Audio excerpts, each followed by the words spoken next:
될 수 있으면 좀 피하고 싶은 본문 중에 하나가 오늘 이 말씀입니다. 그러니까 이혼이라는 단어 자체가 우리 기독교인에 있어서는 금기어라고 할까요? 좀 무겁고 두려운 그런 단어이기 때문에 그렇습니다. 그런데 언제까지 피할 수만은 없죠.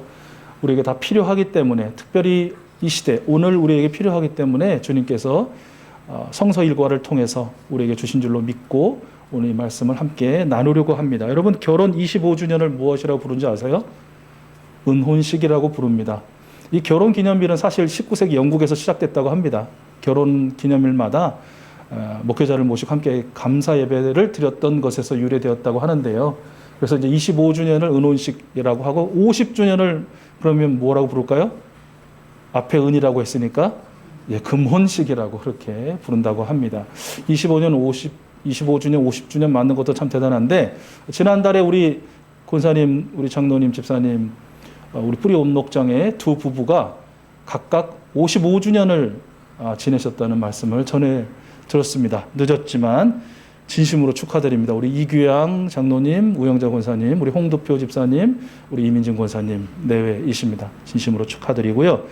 익수수 가족들의 사랑을 담아서 축복하면서 60주년, 70주년, 80주년도 축하드릴 수 있도록 더더욱 내들 강건하시고 또 하늘의 평화로 평안하시기를 또 기원합니다. 자, 여러분, 어떤 분들 이렇게 말하기도 하죠. 입사하고 얼마 안 돼서 가슴에 품는 종이가 한 장 있다고 합니다. 사직서입니다. 마찬가지로 결혼한 지 얼마 안 돼서 가슴에 저마다 품는 서류가 하나씩 있대요. 뭘까요? 이혼 서류라고 합니다. 여러분들의 표정을 보면 안 그런 사람도 있나? 다들 그런 표정이신 것 같은데, 네, 그렇죠? 그런 시대를 사는데 55주년이라니 아마도 이제 막 신혼이거나 결혼을 앞두고 있는 사람들에게는 두 내가 정말 대단해 보일 거라고 그렇게 생각합니다. 1990년, 그러니까 지금으로부터 약 30년 전의 인구 통계를 보면 그 해의 혼인 건수가 약 40만 건입니다. 굉장히 많았다고 해요. 베이비붐 시대에 자녀들이 막 결혼하던 시대여서 그렇다고 합니다. 베이비붐 시대가. 반면에 이혼 건수는 10,000건이 안 됐어요. 약 9,300건 정도 됐습니다. 그러니까 40만 쌍이 결혼하는 동안 9,300쌍이 이혼한 거니까 그 결혼 건수 대비 이혼 건수 비율은 2.5%밖에 안 되는 거예요. 그러니까 100명이 결혼했으면, 100쌍이 결혼했으면 한 3쌍 정도가 이혼했던 것이 지금부터 30년 전 이야기입니다. 그런데 그로부터 30년이 지난 2020년, 작년 혼인 건수는 90년보다 반토막 났습니다. 21만 건. 그렇죠. 사람도 없고 결혼도 안 하고 당연히 줄겠죠. 반면에 이혼 건수는 약 10만 1,000건이 됐습니다. 그러니까 30년 전보다 10배가 늘었습니다. 그래서 혼인 건수 대비 이혼 건수 비율을 보니까 50%가 넘었어요. 드디어 작년에.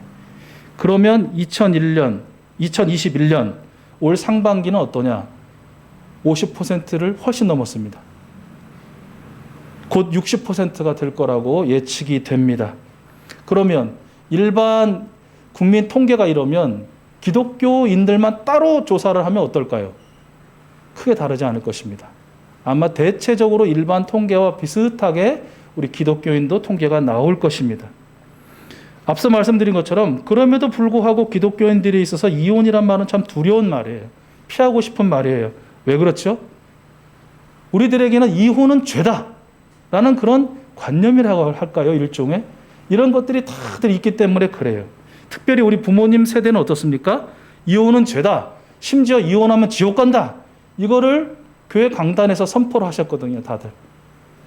그래서 육체적으로도 정신적으로도 가해지는 폭력, 폭행 참았습니다. 한 인간으로서의 존엄이 완전히 무시되는 환경 속에서도 정말 지옥 같은 나날들을 살면서도 이혼하지 못한 분들이 적지 않은 것이 사실입니다. 자, 그렇다면 정말 이혼하면 죄를 짓는 것인가? 이혼은 죄인가? 그리고 이혼하면 지옥에 가는가? 도대체 하나님은 뭐라고 말씀하시고 우리 예수님은 이 일에 대해서, 이 주장에 대해서 어떤 말씀으로 가르치고 계신가라는 것이죠. 오늘 말씀을 통해서 첫째는 이혼에 대해서 성경은 뭐라고 말씀하고 계신지 살펴보고, 두 번째는 그 성경에 근거한다고 하는 바리새파 사람들의 주장은 무엇인지, 그리고 그들의 주장을 들으신 예수님의 가르침은 무엇인지를 살펴보고, 마지막에 이혼에 대한 우리의 입장이라고 할까요? 우리의 마음가짐과 태도를 한번 재점검 또 재정비해 보려고 합니다. 이혼에 대한 성경의 가르침, 대표적으로 이 유대인들이 근거로 삼는 말씀은 신명기 24장 1절과 2절이에요. 우리 화면을 보시고요. 함께 신명기 24장 1절 2절 말씀을 함께 읽겠습니다. 시작. 남녀가 결혼을 하고 난 다음에 남편이 아내에게서 수치스러운 일을 발견하여 아내와 같이 살 마음이 없을 때에는 아내에게 이혼 증서를 써주고 그 여자를 자기 집에서 내보낼 수 있습니다. 그 여자가 그의 집을 떠나가서 다른 남자의 아내가 되었는데라는 말은 이제 들 수 있습니다라는 이런 의미를 가질 수도 있는데요. 그러니까 이 말씀에 따르면, 이 가르침에 따르면, 첫째, 이혼은 가능합니까? 절대 불가합니까? 가능합니다. 이혼의 가능성을 열어놓은 것입니다. 우리가 잘못 오해하고 있듯이 이혼은 어떠한 경우에도 불구하고 절대 불가야 아니라는 것이, 부득이한 경우에는 이혼할 수 있다라는 것이 성경의 말씀입니다. 두 번째, 그런데 그 이혼은 무조건적으로 무제한적으로 가능하냐? 아니라는 것이죠.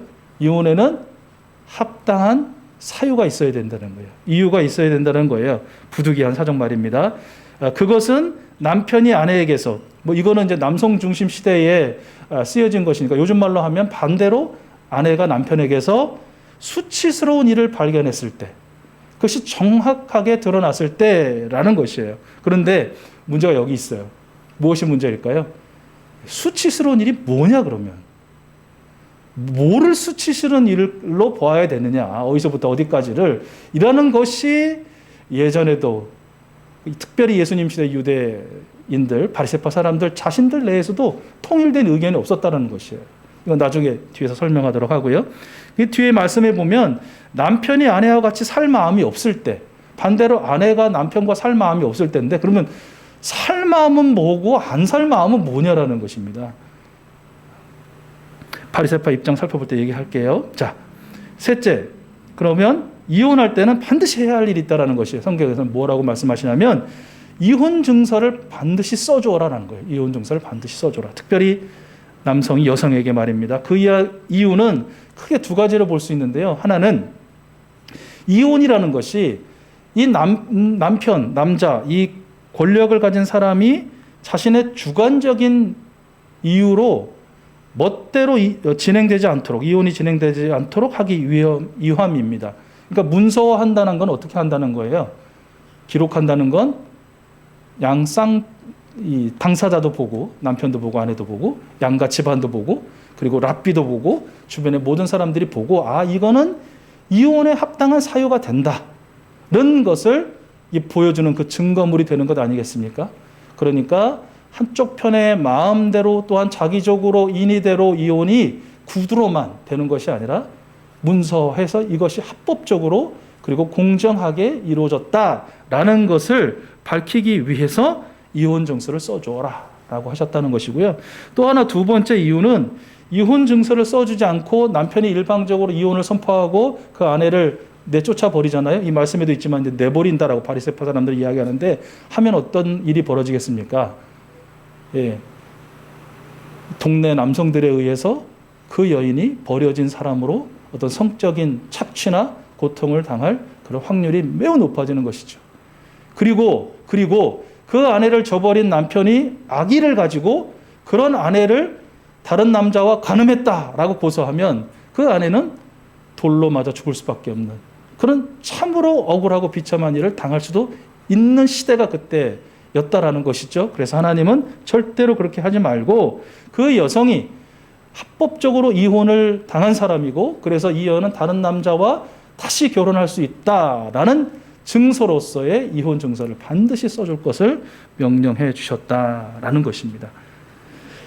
이 이혼에 대한 신명기 말씀 외에 말라기를 보면 우리가 좀 참고할 말씀이 있어서 함께 살펴보려고 하는데요. 말라기 2장 16절 상반절을 보면 나는 이혼하는 것을 미워한다, 나 이스라엘의 하나님이 말한다라고 말씀하시거든요.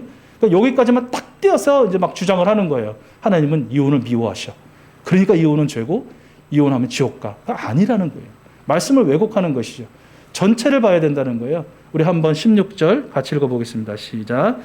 나는 이혼하는 것을 미워한다. 주 이스라엘의 하나님이 말한다. 아내를 학대하는 것도 나는 미워한다. 나 만군의 주가 말한다. 그러므로 너희는 명심하여 아내를 배신하지 말아라. 이 말씀의 맥락을 좀 저희들이 알아야 된다는 것이에요.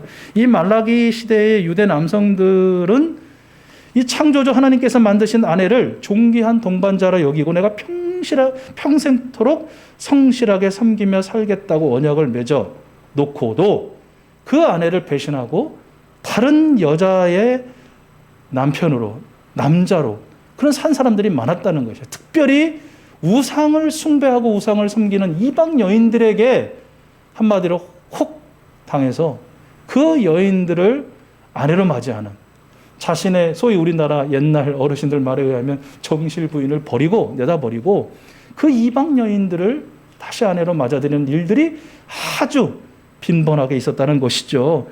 그런 행위를 보시고 하나님께서는 진노하신 것입니다. 그리고 그들에게 아까 말씀처럼 경고의 말씀을 하신 것이죠. 우리 하나님께서 그러면서 저들에게 기회를 주시는 말씀을 하시는 것 같아요. 말라기 2장 앞선 절 15절 말씀인데요. 역시 화면을 보시고 함께 읽겠습니다. 시작. 한 분이신 하나님이 내 아내를 만들지 않으셨느냐? 육체와 영이 둘 다 하나님의 것이다. 한 분이신 하나님이 경건한 자손을 원하시는 것이 아니겠느냐? 너희는 명심하여 젊어서 결혼한 너희 아내를 배신하지 말아라. 아멘. 이 신명기 말씀과 말라기 말씀을 한번 정리해서 이혼에 대한 성경의 가르침을 이렇게 정리할 수 있을 것 같아요. 여러분 화면을 한번 보시죠. 첫째, 이혼은 가능하다. 두 번째, 그러나 이혼에는 합당한 이유가 있어야 한다. 세 번째, 이혼한 경우에는 반드시 무엇을 남겨서? 이혼 증서를 남겨서 남편이든 아내든 한편이 부당한 대우나 불이익을 당하지 않도록 해야 한다라는 것이에요. 그러나 우리 예수님께서도 강조하시지만 이 이혼을 하냐 마냐, 이혼이 죄냐 아니냐, 뭐 이혼하면 지옥 가냐 안 가냐 이런 걸 따지기 전에 제일 먼저 모든 관계에서 이것을 기억하라는 것이에요. 우리 적어도 결혼한 사람들이라면 우리 같이 읽어봐요. 시작. 무엇보다 서로를 존귀하게 여기고 함께 맺었던 사랑의 서약을 배신하지 말아라. 이것이 이혼에 대한 근본적이고 근원적인 우리 성경의 가르침이다라는 것 우리는 기억해야 할 것입니다. 자, 우리 두 번째는요. 이 성경의 가르침에 대한 이혼에 대한 바리새파의 주장이에요. 기본적으로 바리새파 사람들은 이 율법을 따른다고 주장해요. 오늘 4절에서 그들이 말하죠. 이혼 증서를 써주고 아내를 버리는 것을 모세는 허락하였습니다. 이렇게 얘기하거든요. 그런데 똑같은 것 같죠. 신명기 말씀하고. 그런데 완전히 뒤집어 버렸어요. 왜곡해 버렸어요. 자의적으로 해석해 버린 것이에요. 왜냐하면 아까 방금 전에 말씀드린 것처럼 이혼에는 합당한 사유가 있어야 하고 부득이하게 그 합당한 사유 때문에 이혼하게 되면 이혼 증서를 써줘야 한다라는 것이 성경의 가르침이잖아요. 그런데 이들은 이걸 뒤집어서 어떻게 얘기해요? 이혼 증서만 써주면 이혼이 자유롭게 가능하다. 이렇게 성경에 써있다라고 주장하는 거예요. 이게 말이 안 되는 것이죠. 그죠? 성경의 원래 가르침, 우리 하나님의 본심과는 전혀 다른 자신들의 마음대로, 자신들의 자의로 이 말씀을 비틀어 버린 것입니다. 왜곡한 것입니다. 마가복음 말씀과 평행 구절이 마태복음 19장 3절에도 기록되어 있는데요.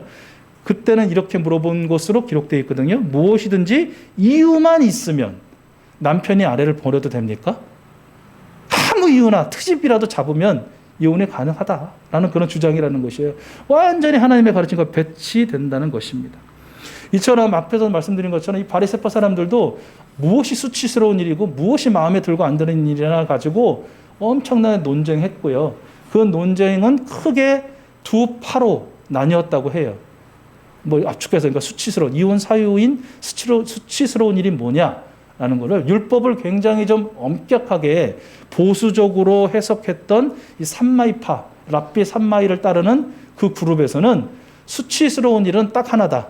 그것은 간음이다. 그러니까 남편이 아내를 버리고 다른 아내와 이 관계를 맺는 것, 또는 아내가 자기 남편을 버리고 다른 남자와 관계를 맺는 것, 이것만이 유일한 이혼의 정당한 사유다라고 그렇게 주장했고요. 그렇게 해석을 했고, 반면에 이들의 반대편에는 랍비 힐렐을 따르는 힐렐파가 있었는데요. 이 사람들은 좀 자유롭게 율법을 해석했다고 해요. 그러니까 간음뿐만 아니라 정숙하지 못한 것, 또 심지어 남편의 마음에 들지 않는 행동들, 뭐 이런 것까지도 이혼 사유가 된다라고 그렇게 주장을 했다라고 해요. 그러니까 굉장히 남성 중심의 자기적이고 자유로운 그런 이혼을 주장했더라라는 것이에요. 그러니까 이들의 주장까지 다 합해서 오늘 말씀에 나오는 바리새파의 이혼에 대한 주장을 정리하면 다음과 같아요. 역시 화면을 한번 보시죠. 자, 이들의 주장입니다. 말씀에 근거했다고 하는 저들의 주장. 이혼은 가능하다. 성경의 가르침이죠. 두 번째는요. 이혼에는 합당한 이유가 있어야 한다. 성경의 가르침과 같죠. 여기까지는 같아요. 그런데 결정적으로 이 결론적인 부분이 완전히 달라요. 이들은 뭐라고 얘기해요? 이혼의 사유는 전적으로 남편이 정하고 이혼 정서를 써주면 이혼은 언제나 가능하다. 자, 이러한 이 마음가짐과 주장과 태도와 삶의 실제를 가지고 예수님께 찾아와서 예수님한테 남편이 여자를 버려도 됩니까? 즉 이혼은 되는 것입니까? 안 되는 것입니까? 라고 물었던 이 바리새파 사람들의 물음에 우리 예수님께서는 대답하셨죠. 이혼에 대한 예수님의 가르침이라고 할 수 있습니다. 결론적으로 예수님의 가르침은 무엇과 똑같을까요? 성경의 가르침과 똑같습니다. 한번 확인해 볼까요? 예수님께 이 바리새파 질문은 매우 곤욕스러운 거예요. 그러니까 남편이 아내를 버려도 됩니까? 무슨 이유에서든지? 라는 이 질문은 오늘 우리가 야 너네 기독교인들은 이혼에 대해서 어떻게 생각해? 이렇게도 대답하기 어렵고 저렇게도 대답하기 어렵고 좀 곤란한 것처럼 예수님은 더 곤란하셨는데 그 이유는 바로 이 사건 때문에 그래요. 이 사건이 있기 얼마 전에 세례 요한이 참수를 당합니다. 목베임을 당합니다. 죽임을 당한 것이죠. 참혹한. 왜 참수를 당했죠? 뭐 교회 한 1년 이상 다니신 분들은 다 아실 텐데 이 헤롯 안티파스라는 분봉왕이 자기 동생 헤롯 빌립의 아내인 그 유명한 헤로디아를 자신의 부인으로 맞아들인 것입니다. 그 헤로디아를 자신의 부인으로 맞아들이기 위해서 자기 부인과 이혼했어요. 합당한 사유 없이. 헤로디아와 결혼하기 위해서 빌립과 헤로디아가 이혼하게 했어요. 아무 합당한 이유 없이. 그리고 자기 아내로 삼은 것이에요. 이 사건을 신랄하게 비난한 사람이 누구예요? 세례 요한이에요. 하나님 앞에서 죄다. 이것은 전혀 하나님의 가르침에 합당하지도 않고 하나님을 무시하고 하나님을 경멸한 너의 죄다라고 비난한 사람이 세례 요한이죠. 이 일 때문에 헤롯 안티파스는 세례 요한을 감옥에 가두었고요. 헤로디아의 괴계에 따라서 결국 세례 요한의 목을 베는 그런 악행을 저질렀다는 것이에요. 자, 그러니 이 사건이 얼마 지나지 않아서 예수님이 이제 그런 질문을 받은 거예요. 이혼이 합당한 것이냐? 자, 곤란하죠. 왜요? 만약에 이혼 남편이 여자를 버리는 것 자유롭게 이혼할 수 있어라고 주장하면 어떻게 되는 것이에요? 헤롯 안티파스의 그 악행을 인정하는 꼴이 되는 거거든요. 뭐 그렇게도 이혼할 수 있고 다시 결혼할 수 있네. 그러면 누구와 등을 지게 되는 겁니까?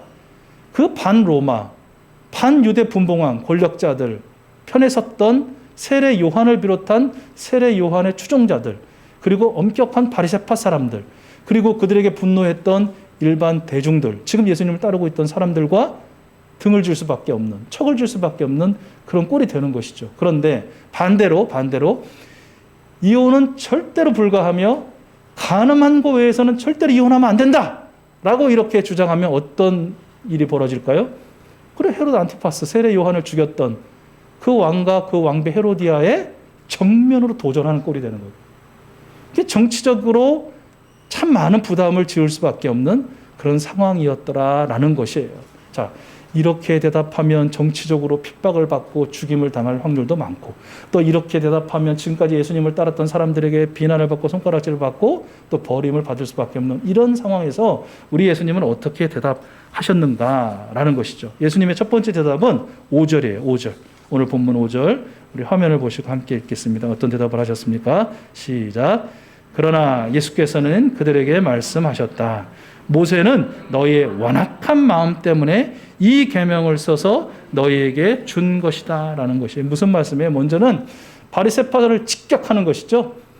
너희가 그 말씀을 왜곡하고 비틀고 너희 마음대로 주장하는 것은 죄다라고 선포하시는 것이에요. 왜 그 계명을 너희에게 주신 줄 아느냐? 너희들이 뻔히 그렇게 주장하고 그렇게 살 줄 알고 우리 하나님께서 주신 것이다. 너희 마음대로 인혼을 선언하고 마치 동물을 내다버리듯이 자신의 아내를 내다 버릴 수 있는 너희들의 그 완악함을 하나님께서 아시기에 일방적이고 대책 없이 이혼하는 일 없도록, 그리고 하나님이 지신 한 영혼이 그 존귀함을 잃지 않고 지켜지도록 하기 위해서 모세를 통해서 말씀해 주신 것이다 라고 다시 한번 확실한 하나님의 본심을 설명해주고 또 가르쳐주고 계시더라라는 것이에요. 이어지는 두 번째 예수님의 대답은 6절에 기록되어 있는데요. 6절 이하에 기록됐는데 6절 시작은 그러나예요. 그러나. 그게 무슨 말이냐면 하나님이 모세를 통해서 그 이혼에 대한 계명을 주신 건 이런 이유 때문이야. 그러나 뒤에 진짜 하고 싶은 말씀이 있다라는 것이에요. 마치 하나님께서 말라기 말씀을 통해서 이혼에 대해서 진짜 하시고자 원하셨던 말씀을 해주셨던 것처럼. 어떤 말씀인가요? 우리 6절부터 8절인데요. 이 말씀은 창세기 1장 27절, 2장 24절의 인용이기도 해요. 우리 같이 읽습니다. 시작. 그러나 하나님께서는 창조 때로부터 사람을 남자와 여자로 만드셨다. 그러므로 남자는 부모를 떠나서 자기 아내와 합하여 둘이 한 몸이 된다. 따라서 그들은 이제 둘이 아니라 한 몸이다. 아멘. 이렇게 두 가지를 기억하라는 말씀으로 우리가 이해할 수 있을 것 같아요. 첫 번째는 여러분이 아직 미혼이든 아니면 소위 돌아온 싱글이든 기혼자이든 상관없이 나와 함께 하고 있는 상대방은 모두 성삼위 하나님의 형상을 따라 지음받은 존귀한 존재라는 것을 항상 잊지 말라는 것이. 이걸 잊지 말라는 것이. 나는 존귀한 형상이지만 너는 아니야. 이렇게 하지 말라는 것이. 어떤 사람들, 어떤 부류들, 어떤 민족들, 어떤 나라들은 아닐 수도 있어 라고 하지 말라는 것이. 이 세상을 살았고 살고 있고 앞으로 살게 될 모든 생명은 우리 하나님께서 당신의 형상 따라 지으신 존귀한, 그 자체로 존엄한 하나님의 걸작품, 우리가 소위 마스터피스라고 말하는 걸작품이라는 것, 그거 잊지 마라 라는 그런 말씀이신 것이고요. 두 번째는 남자와 여자의 결혼은 그야말로 선언적인 거나 아니면 남에게 보여지는 그런 행태로서가 아니라 육체적으로 정신적으로 그리고 영적으로도 하나가 되는 전인적인 결합이라는 것, 이거 잊지 말라는 것이에요. 누가 누구에게 종속적으로 결합되는 것이 아니라, 상하가 나뉘는 것이 아니라 소위 갈비뼈를 취해서 여자를 만들었듯이 동등하게 하나님의 창조와 구원의 은혜 안에서의 결합이고, 그러므로 서로에게 깃든 하나님의 형상을 존중하고 감사하고 축복하며 예수님이 너희를 사랑한 것처럼, 내가 너희를 사랑한 것처럼 너희도 서로 사랑해야 된다라는 그런 가르침을 주셨다라는 것이죠. 이혼에 대한 예수님의 가르침을 정리하면 다음과 같습니다. 역시 우리 화면을 한번 보시고요. 이건 한번 같이 읽어봤으면 좋겠어요. 자, 첫 번째 시작. 이혼은 가능하다. 그러나 주님이 보시기에 합당한 이유가 있어야 한다. 누가 보시기에? 주님이 보시기에. 내가 보기에 합당한 이유가 있어서 이혼하면 안 되는 것이.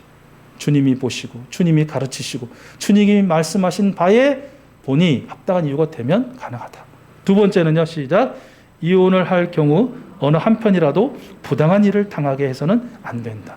당연하죠. 우리 주님 보시기에 합당한 이혼이면 당연히 이 결과가 따르겠죠. 그런데 내가 보기에 합당한 이혼이니 어느 한편이 꼭 손해를 봐야 하고 불이익을 당해야 하고 또 부당한 대우를 당하기도 하게 되는 것이 현대 이혼의 그런 모습이 아닌가라는 것이. 그런데 앞서도 말씀드린 것처럼 이것을 생각하기 전에 무엇보다도 하나님의 이 본심, 우리 예수님의 마음을 기억하라는 것이에요. 같이 읽어보겠습니다. 시작.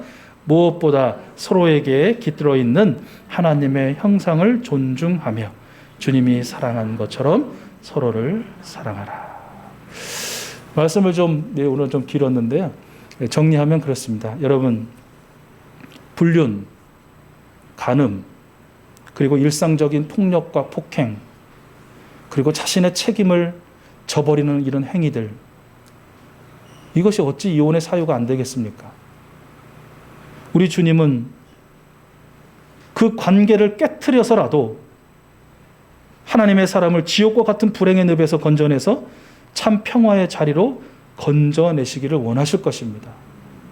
우리 하나님은 여러분 한 분 한 분이 행복하기를 원하시는 분이지 불행하고 그 불행을 억지로 참아내는 그런 인생 살기를 원치 않으실 거라고 적어도 저는 생각해요. 하나님은 여러분 행복하시기를 원하세요. 우리 주님 안에서 주님의 처음 창조하셨던 그 원리에, 그 섭리에 맞도록 하루만 행복한 것이 아니라 매일이 행복하고 영원한 행복을 누리기를 우리 주님이 원하시는 것이에요. 그러므로 이혼할 수 있어요. 합당한 사유 있어요. 그걸 누가 뭐라고 할 수 없어요. 그걸 죄라고 누가 말할 것이며, 그런 분들에게, 그 지옥에서 벗어난 사람에게 너는 이혼했으니 지옥 가라, 이런 말도 안 되는 비난을 쏟아부을 수 없다라는 것이지요. 그러나 여러분, 그러나 우리 관계 꼭 이제 기혼자들에게 해당이 되는 것이 아니라 미혼자들도 마찬가지인데요.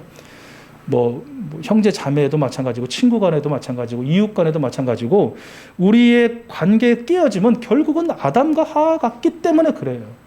아시죠? 그들 처음 만났을 때 죽고 못 살 것처럼 우와 어디서 나타났는가 내 살과 내 뼈요 내 사랑하는 사람아 벌거벗었는데도 서로 부끄러워할지도 모르고 좋아 죽었던 그들이 결국은 언제 와장창 그 관계가 깨어졌습니까? 하나님이 되고 싶은 그 마음이 그들에게 들어갔을 때, 하나님이 되고자 했을 때, 하나님의 자리에 섰을 때 그들은 서로가 서로를 비난하고 원망하고 일할 때마다 내가 저것 때문에 이렇게 힘든 일을 해야 되고 또 아이를 가지고 아이를 키울 때마다 내가 저것 때문에 내가 아이를 갖고 아이를 키우게 됐더라고. 그렇게 원망하고 분노하고 또 갈라지는 것을 서슴지 않게 된 것 아닙니까? 어떨 때요? 하나님이 되고자 하는 마음이 그들에게 들어갔을 때. 우리도 마찬가지라는 것입니다. 우리의 관계에 깨어지면 내가 하나님의 자리에 서고 싶고 내가 하나님의 자리에 선 것처럼 말하고 생각하고 판단하고 행동할 때라도 것입니다. 여러분, 우리 권사님들 혹시 모르겠습니다. 우리 권사님들 제가 그렇게 크게 궁금하진 않은데 여쭤보고 싶은 게, 우리 권사님들도 결혼하시고 얼마 안 돼서 이 가슴에 품으셨나요? 폈다가 접었다가 폈다가 접었다가 버렸다가 주웠다가 여러분 마음에, 사실 저도 마찬가지고요. 그 우스갯소리로 그 이혼 소리를 가장 먼저 빨리 준비하고 오랫도록 간직한 사람들이 사모님들이라고 그러시더라고요. 어쨌든 이것을 계속 그렇게 품고 내가 어쩔 수 없이 산다 이러면서 하나님 만날 때까지 사시겠습니까? 아니면 정말 하나님 보시기에 합당한 사유이니까 내가 지금이라도 그러면 이혼 선포하고 행복의 자리, 하나님 주시는 그 행복의 자리로 나가시겠습니까?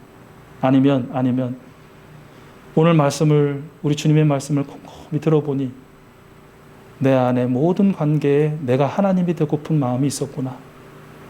내가 때로는 하나님이 되어서 그에게 말하고 그를 판단하고 그를 정죄하고 그를 짓눌러 보고자 하는 그런 악한 마음이 나에게 있었구나. 이것이 모든 관계를 깨트린 이유구나 라는 생각이 혹시 또 드시는 분이 계십니까?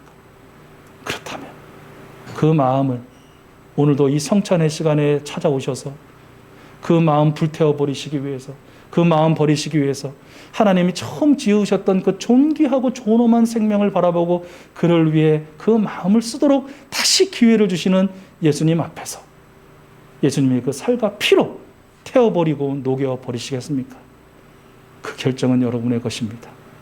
이혼에 대한 성경의 가르침, 이혼에 대한 바리새파 사람들의 주장, 이혼에 대한 예수님의 가르침을 여러분 들으셨습니다.